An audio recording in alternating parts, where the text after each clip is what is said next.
It's time now for a look at latest in local news. In the news this morning at Coastal Pines Technical College, the Wayne County Chamber of Commerce having their State of Wayne County Forum.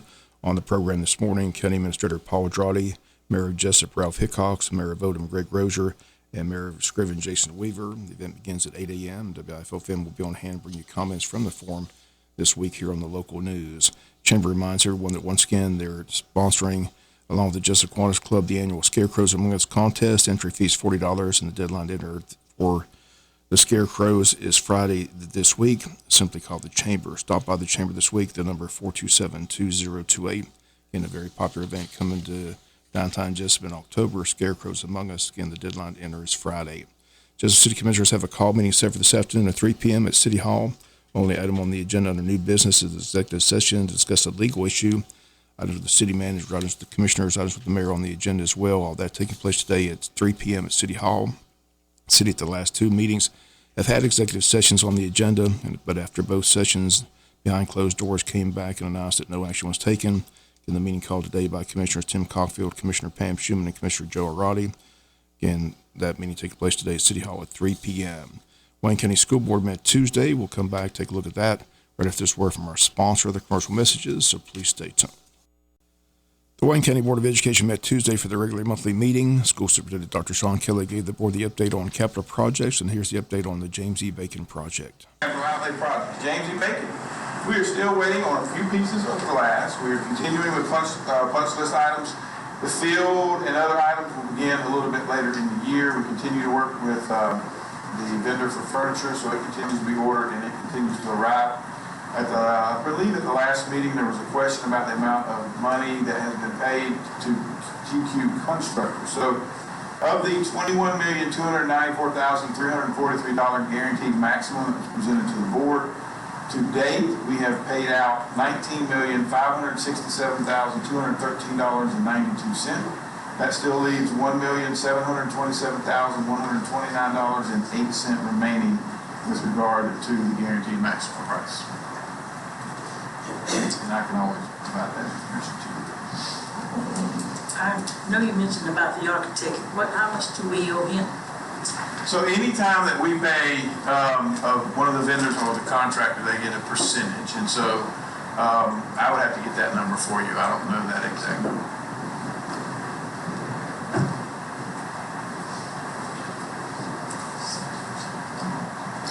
Have they given you a completion date yet? I mean, it was end of August, and have they given you a date yet?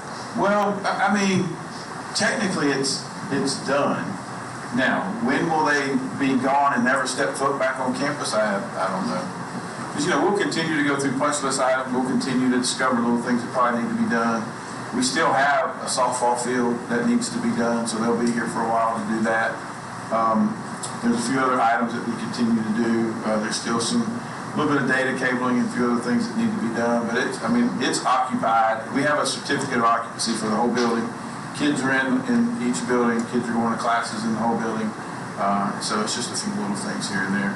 The vendor for furniture is not associated with TQ or anybody like that, so we're still, dealing with that person and having furniture come in. But, we currently have furniture for kids. They're not sitting on the floor. So we are going to school like normal. And once again, those comments of School Superintendent Dr. Sean Kelly. Board Chairman Joe McCupkin says he and several board members have recently took a visit to James E. Bacon. McCupkin says they're very pleased with the school. They state an open house and a grand opening date will soon be announced as the superintendent board looking at possible dates.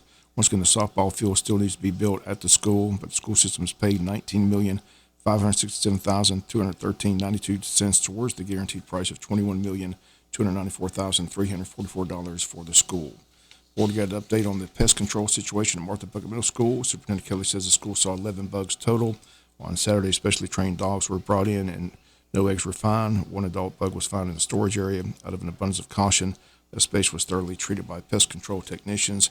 In addition, 5 spaces where bugs had previously been spotted were heat treated with temperatures in the 120 to 140 degree range. School system officials are confident that measures that were taken over the weekend have addressed the issue.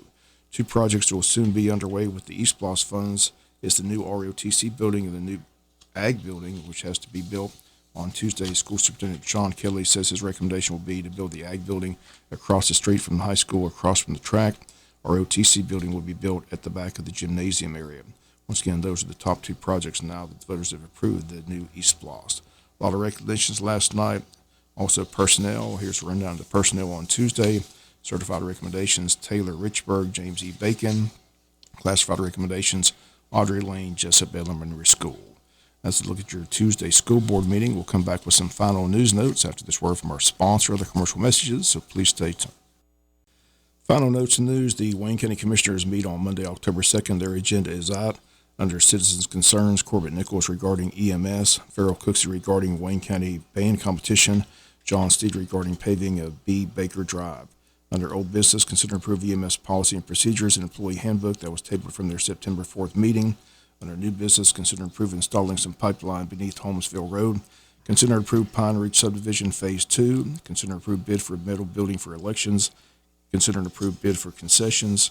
Consider an approved resolution urging the governor to improve mental health. Consider approved roads in Hunters Glen Subdivision. Consider an approved naming of the soccer complex.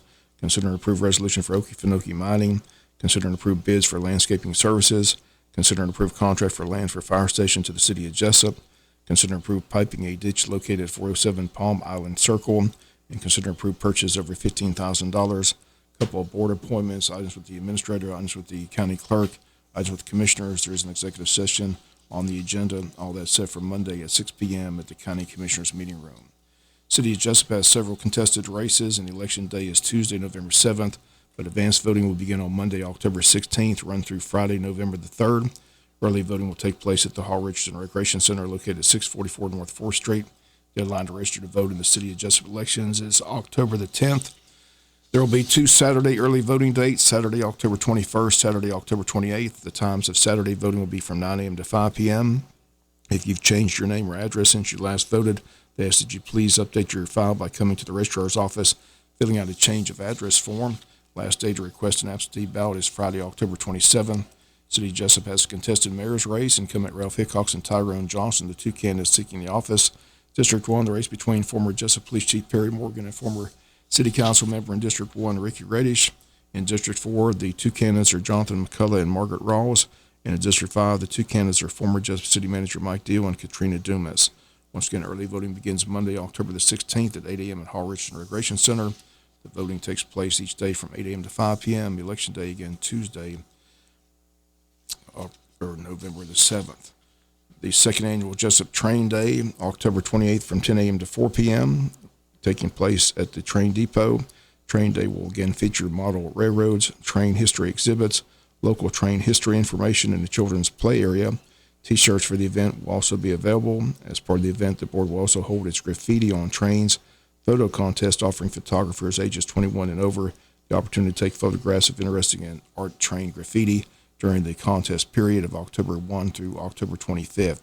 Pictures will be posted on the board's Facebook page where voting will take place to select the contest winner. The trains must be photographed coming through any part of Wayne County.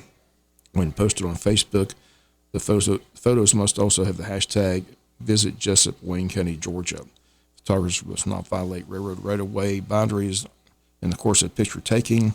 Railroad right-of-way includes air space, so no drone pictures are allowed.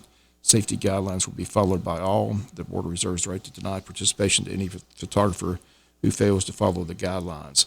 The full guidelines and contest rules for the graffiti on trains photo contest is available on the Tourism Board website, waynetourism.com.